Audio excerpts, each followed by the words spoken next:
Welcome back to the Burr Investor Podcast, where our mission is to empower aspiring real estate investors in their journey towards building generational wealth.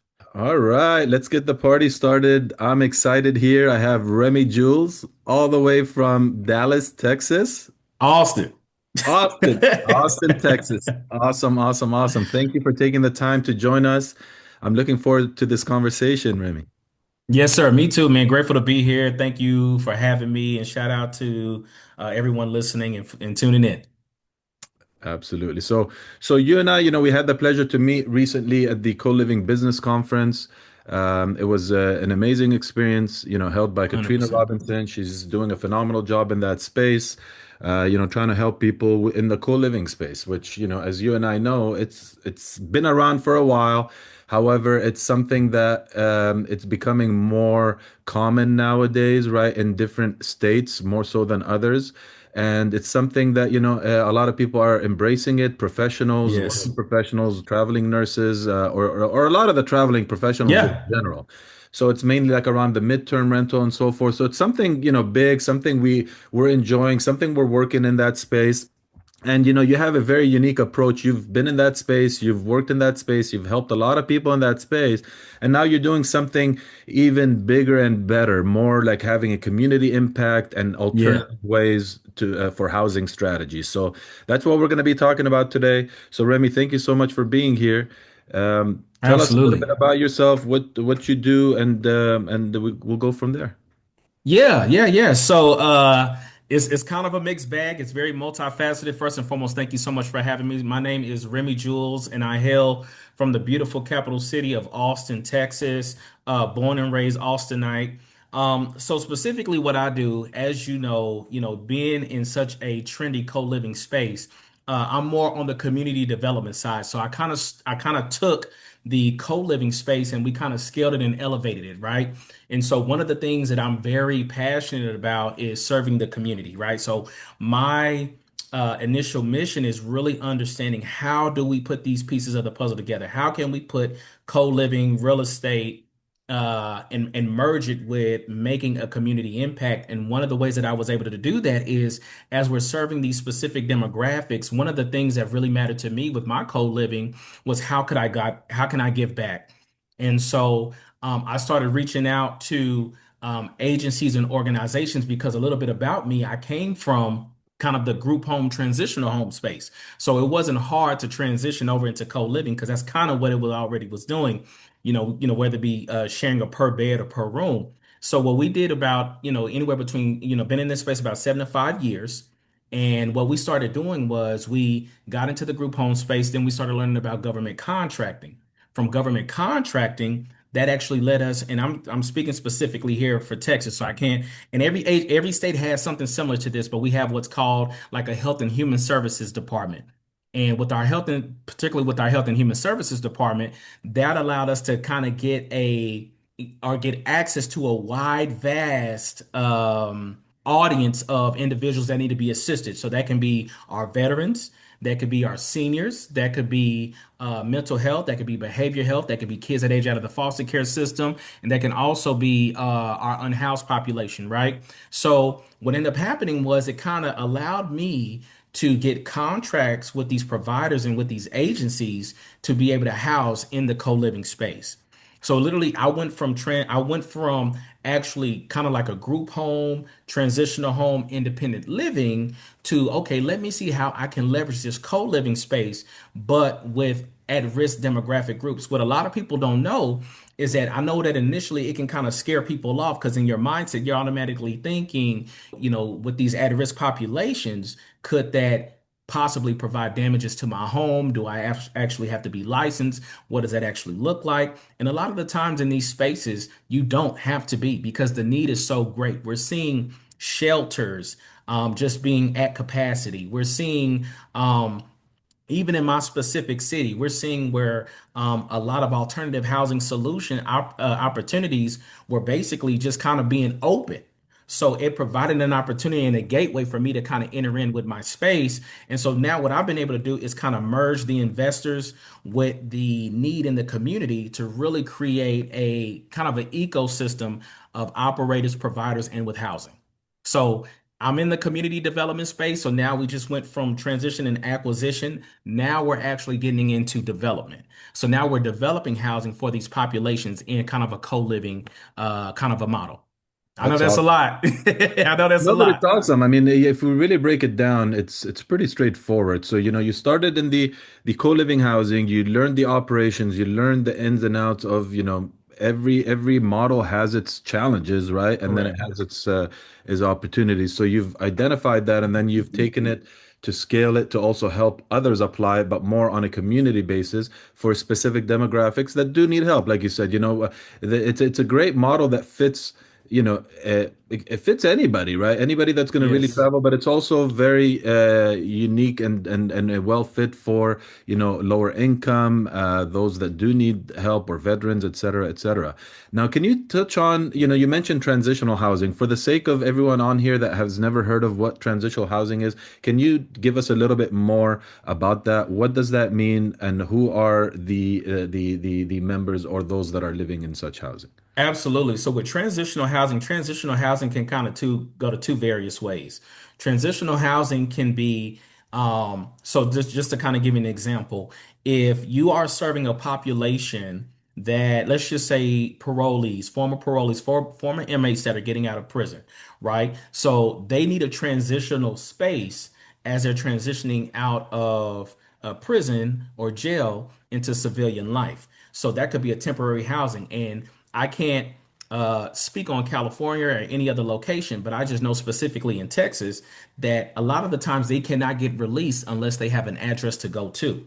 And since they kind of come from of a shared environment, kind of a dormitory style, like in college housing or student housing, that allows us to be able to serve that population. Also, with transitional housing, you can also identify it with a lot of individuals, unfortunately, that may be coming out of a shelter and they're waiting for their benefits. They're waiting on some type of supplemental income to hit in order for them to be placed in a more permanent housing solution for themselves. So that's kind of more what transitional is because it's not long term, it's really short term or in a midterm space. So kind of like a short term or midterm rental, right? So to speak. But the only difference is you cater to that specific term of living.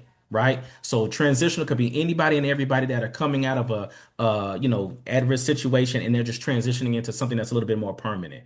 And I kind of want to speak to how that is literally, how we with the short-term rentals, that was like literally a thing now. Well, now you're starting to see it becoming more of a need because people are looking for more alternative creative housing solutions that may be in somewhat of a transition. So, yeah, Yeah, no, very well said. Very well said. There are very different examples of transitional housing. Like you said, transitioning into the real world, they have to go through a certain process, absolutely. to adapt and so forth. So yeah, it's a big need. This is one. Others I've seen like for foster kids in a certain age group, whether boys or girls, they live in a common space. They have very nice Yes. common area.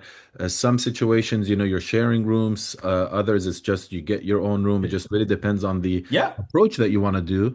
And also, obviously, the financials make a huge difference. The Yes. responsibility makes a huge difference. There are some that that need medical assistance, and others that Yes. don't need any of that. So there's Correct. anything in between. It's just really what's your passion, what you want to do, and what you want to go after. But I would say before you get into something like that, really understand the pros and the cons. Yes. It may be very attracting, like when you hear you'll get 10,000 per person or per bed or 15,000. Those are great big numbers, right? Numbers. Yep. But there's a price that comes along with it, right? There's Yes. I like. responsibility and so Yep. forth. So make sure that those, if you're listening, it's a great model, it's a great avenue. It's just something that you really want to weigh. Don't chase the money aspect of it, and that's in Hmm. anything you do, whether it's investing in real estate or taking on a model like this. Don't chase the low price point states. Don't chase for those reasons, right? Find there's a passion there. Only. If there's a Right. passion, no matter what, you're gonna get compensated. You're gonna do it. You're gonna do it successfully. But if you're gonna do it for just the sake of doing it, trying to make it work, it's short-lived, in my opinion. I'm just going off of based on the feedback that I'm getting from others in this space.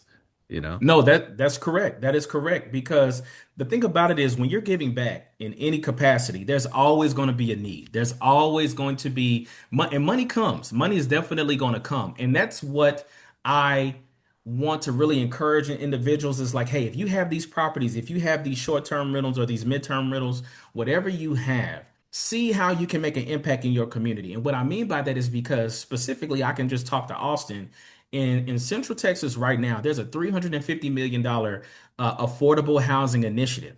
So they're literally seeking out investors, they're seeking out real estate professionals just for the purposes of being able to creatively house because the demand is so great. Right, you're seeing even and I can only speak on what I see. Right, so I know that more and more schools are closing because communities and school districts cannot justify asking for more federal funding because of low enrollment numbers. Why are the low enrollment numbers there? Because people can't afford to stay in those school districts.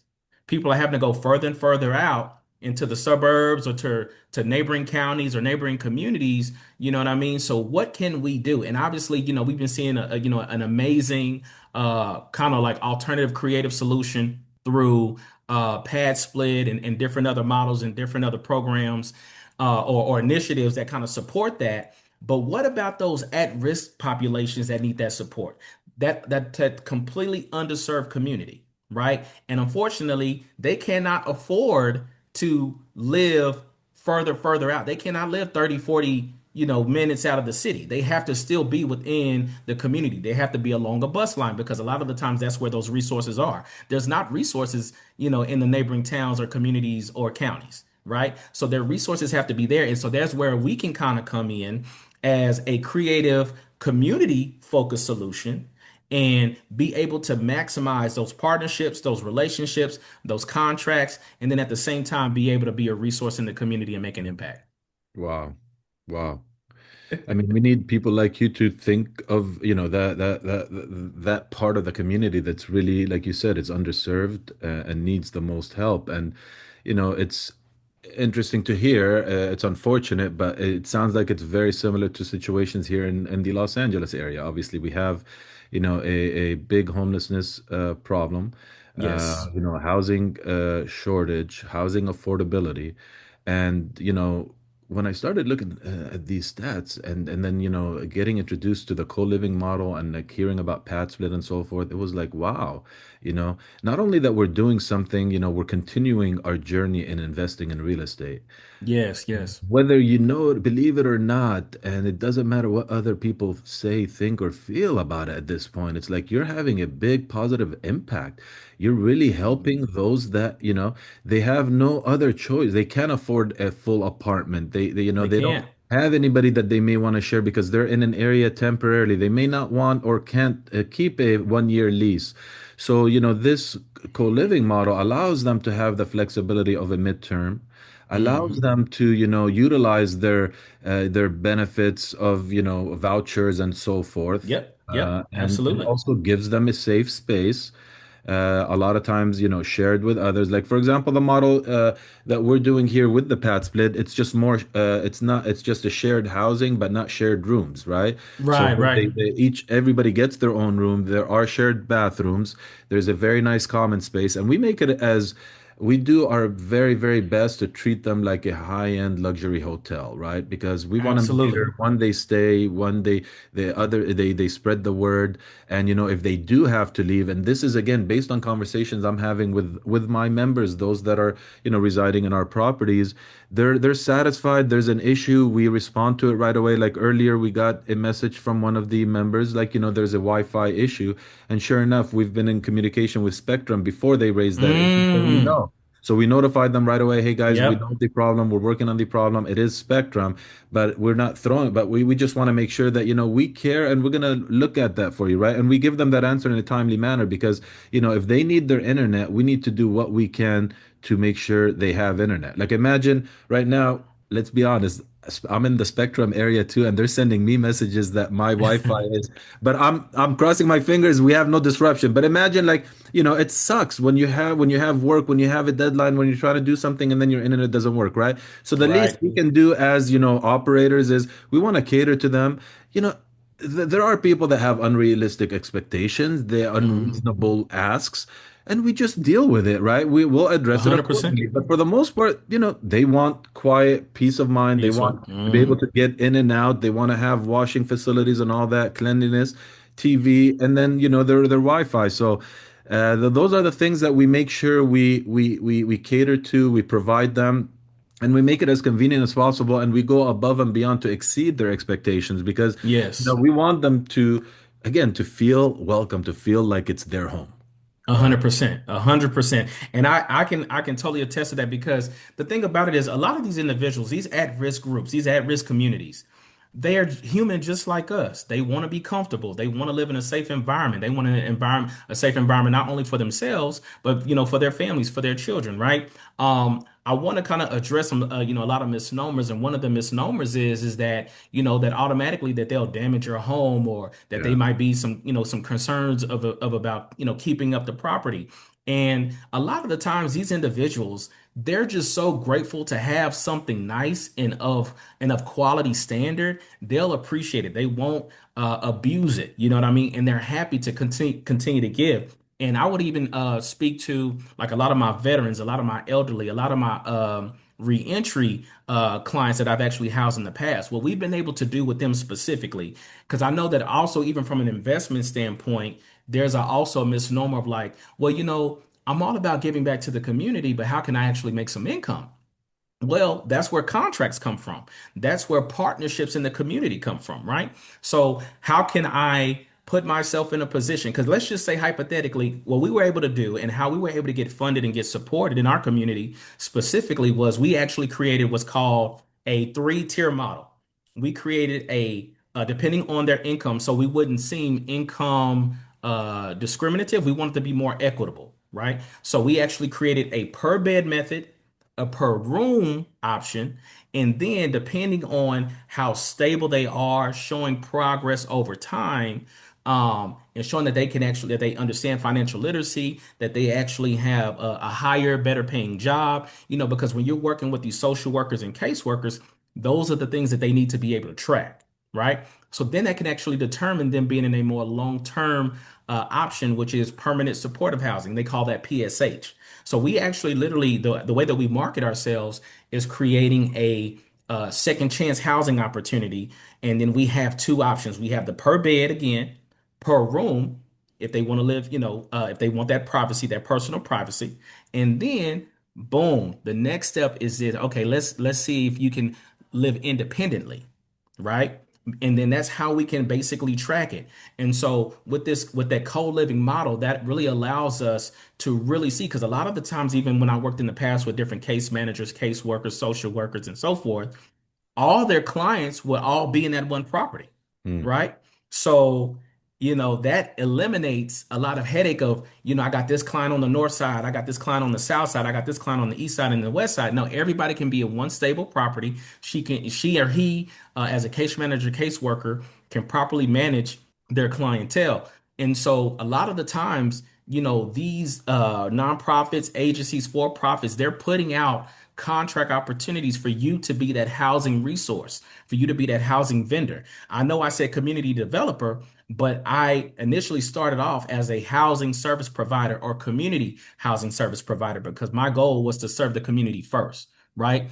And a lot of the times, these are the agencies, these are the individuals that are always unfortunately forgotten. So, being focused minded on the community, who can we serve? And those are always the populations that seem to be, unfortunately, neglected or ignored. And so that's how we wanted to give back. And I'm just saying, you could still have real estate and still make an impact and still make your money at the same time. You just don't have to compromise your integrity for income or your money for morality. You can still be able to do both and make a profit at the same time because you're appreciated saying, hey, I'm going to allow my assets, my investments to be utilized to serve in the community. And guess what?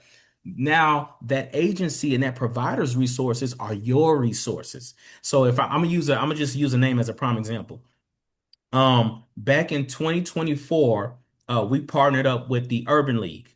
Partnering up with the Urban League, that allowed us to serve a reentry population. With that reentry population, these are men and women that are coming out of prison. And guess what they were getting? They were getting their OSHA certifications and their forklift license. They were going through a second chance employment program, right? So, in order for them to even remotely be incorporated into that program, they had to have a address. So that allowed me to house them. I connected with the caseworker. She was a good friend of mine, somebody that I went to school with. And then I think it was like a 6 to 9 week program. And they paid all up front for all seven of their clients, right? Now, mind you, they could either did a per bed or per room. I don't remember exactly how we set it up, but I just remember we had a large influx of former inmates coming in that were looking to get into stability. And not only were we favored for that opportunity, but then it led to other opportunities for veterans, for battered women. You see what I'm saying? All these groups are all looking for some type of support and resource, and we can still be able to dedicate those properties to house them as a means of giving back and just making sure that they're able to do well and get them progressed. Very well said. And it's unfortunate. I don't know about, for Texas, it's probably similar, same thing. But we're this industry is getting big budget cuts, and it's Yes. even more and more and more in need because we have some organizations here that also work similar to what you just described, and they provide that support, that transitional support to get them into the temporary housing and then transition them into permanent housing. And that they're amazing superheroes, but then what can you do when the budget cuts come, right? That it just makes it so much harder. And I want to touch Yes. on one thing too, Sure. before turning it back to you, because I want to second exactly what you said. The people are worried about the damage to the house or what could happen, this and that. And with my experience with Section 8 housing, which is government paid housing for underprivileged, maybe homelessness, maybe people that are coming out in transition from jails and so forth. They not only take care of the property, they have a lot to lose. Right. That's what Yes. I got from that is, especially speaking to operators that specifically do Section 8. We have, a friend that the investor that invests here locally in the LA area, and that's all he does is Section 8 housing, and he raves about it because, again, it's overlooked. People just shy away from it for the wrong reason. Yep. And at the end of the day, these guys that have the voucher, they have a lot to lose, so they can't risk losing that voucher. Yep. Versus the Yes. the traditional tenant that you're gonna have living in your house, they may be on their way, or if they mess something up, if they don't Mess pay you, something yeah, up. you're gonna Yep. go after collecting them, but they don't necessarily have much to lose. They can just go to another platform and try to use that until eventually catches up to Man. them. But No, that's true. these individuals, they have a lot to lose, and they typically maintain your property more so than you think. So it's very important, especially in these days with the budget cuts. No, 100%. I mean, if let's backtrack. Let's go back 6 years, right? Let's look at COVID. You know who did not miss out on any money? A lot of Section. Section 8 investors and supplemental income investors. Yeah. They did not miss out on money whatsoever. You did not hear them complain about, oh, my tenant is not paying rent, my this. They still got their money federally. Because why? Because of the federal the guaranteed income coming in due to the federal budget, right? I know that we're living in a season where a lot of things are being cut, but guess what? If we are strategic Yep. with our investments, we will be able to we won't miss out on those opportunities. We could be beneficiaries of that money. And I really want to encourage individuals. A lot of people are having to move into together, right? I helped a client in San Antonio of mine where she had a couple in a nursing home. They were paying $20,000 a month to be in a nursing home. They could not afford to stay. So guess what she did? She opened up a home and it allowed these I think she was paying maybe $2,000 a month in rent for that property, and they were going to pay 5,000 a piece. They were going to pay 5,000 a piece just to occupy in a regular single family home that could be utilized. She had a 4 bedroom property, And, now she's making, $10,000 a month, obviously minus the expenses, right? So she's still, netting around eight to $9,000 or better, So it's just one of those things where, my math could be a little bit off, but it's just an opportunity to say that there's still opportunities to where you can serve, you can still utilize your assets, but give back at the same time without missing out on profit, your profits, right? So it's Yeah, just the numbers have blown me away, man. yeah, it's true. Now obviously, different markets, different scenarios, and different situations. But I'm just basically saying, if we just stay so focused on the money, we're going to miss it.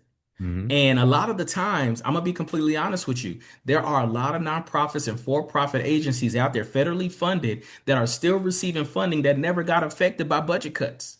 Yeah, But because we want to be so traditional and not think outside of the box and not be very conventionally minded, then all of a sudden we're wondering why our properties are not cash flowing. And then all hmm, we have to do is let's just say, oh, well, at least my property will appreciate. And we stay there. You know what I mean? yeah, We don't think about, okay, what can we really do with this property? Now, I do understand there are some other factors at play, right? So we have to think about, is my property in an HOA? Is it too rural? Is it near a bus line? All those factors play a point. But all I'm saying here, and I just want to encourage individuals that when you have that property, and if you want to do something with that property and it's just not producing and performing like you want to, take a note and think about yourself, okay, what is my property near? Is it near a college? That could be student housing. Is it near a hospital? That could be housing for nurses. Is it near a community center? Maybe that can be a resource space, right? Especially right now in this climate with the data centers. Oh my goodness. Is my property near up and coming and new development? That could be workforce development housing. And guess what? A lot of those companies, those construction companies, they're looking to rent rooms and rent spaces long term, not yeah, short term, long term. So there's just so much opportunity. And guess what? You're dedicating it back to the community, family. It doesn't necessarily mean that you have to serve certain at-risk populations. That's just me. I'm just saying the power of being able to utilize property for the means of giving back and still being able to have it not affect your income, your quality of life, and your pockets. It's just a phenomenal model.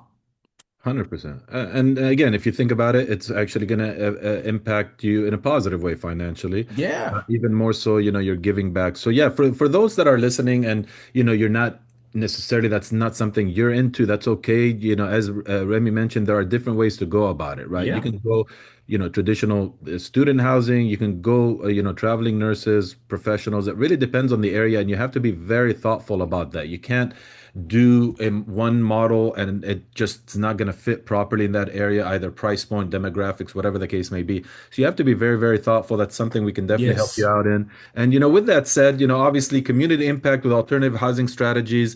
So my understanding is if somebody wants to, take it to that level and ask questions, they can reach out to you. You can also be a resource out in Yes. Texas to find these connections and maximize the connections that you have to help find the right properties to Yes. house the right demographic and the right model, right? Is that correct? That is absolutely correct. You can reach me at Remy, Remy dot Jules, Jules, at elect, and that's ELECT solutions.org. I'm happy to respond. I'm happy to answer. I'm quick to respond. I know I'm in a season right now where there's a great demand. I mean, even right before we hopped on our call today, I was dealing with a situation where trying to help and assist a family, a low income family, and seeing what we can do. Man, we've been able to make so much of an impact, man. And thank you so much again, Alex, for just having me to be able to just kind of share a little bit of my story and share a little bit about what I do, because it's getting to the point to where people are. I've even had other municipalities reach out to me, right? So I went from just being a local housing service provider. Now we're stepping into the community to development space. What does that actually look like? Well, we're actually working with local municipalities, our city planning committees, our economic development boards. They're looking for strategic Strategic Partners. opportunities, housing, yeah, strategic partners and strategic opportunities Yep. to be able to what other housing resources that we can kind of come up with. What are some creative solutions that we can come up with? And they're literally allowing me to participate in large scale development opportunities, right? So this is where and what does that actually look like in a practical stance?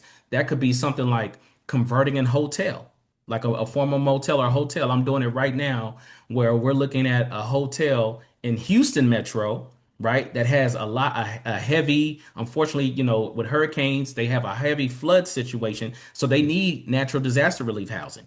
That's another component. Just to think, just emergency related shelter needs, right? And then we're also looking at a situation with an organization for kids that age out of the foster care system. After they turn 18, they're released into the wild, but with really no understanding as to how can they be supported. Well, Mhm. that leads to a large homelessness. So now we're creating aged out of foster care related strategic housing. So, I mean, there's just so much that we can do here, family. And yes, you can reach me via email. You can also go check out my website. It is www.electhousingsolutions.org. So I have two. I have Elect Solutions, which is the actual service, and then I have the foundation component, which is through housing, where you're just adding housing. So that's electhousingsolutions.org. Man, Remy, you're doing some amazing things, brother. I appreciate Thank you, everything you sir. do. Thank you. We're definitely going to drop your information. We're going to have Remy's information in the in the section below. Check that out. Please subscribe, like the video if you're watching. If you're listening to it to the audio version, please share this episode with anybody that you know.